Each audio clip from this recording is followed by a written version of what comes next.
Hello everyone, today I will show you how to add squiggly or zigzag underline to your PDF file using Foxit PDF Editor. Open your PDF file and click on this comment option, and here you will find this zigzag highlight comment underline option squiggly.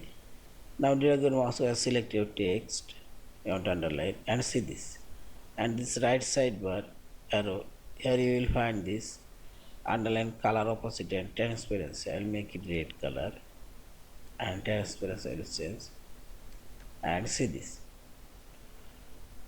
Also I'll do this text and this underline and see this. In this way you can add zigzag color underline and this zigzag option, and see this is gray color.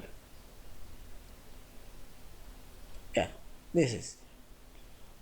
In this way you can add zigzag underline to your PDF file, and finally select this file option, save or save as your PDF file.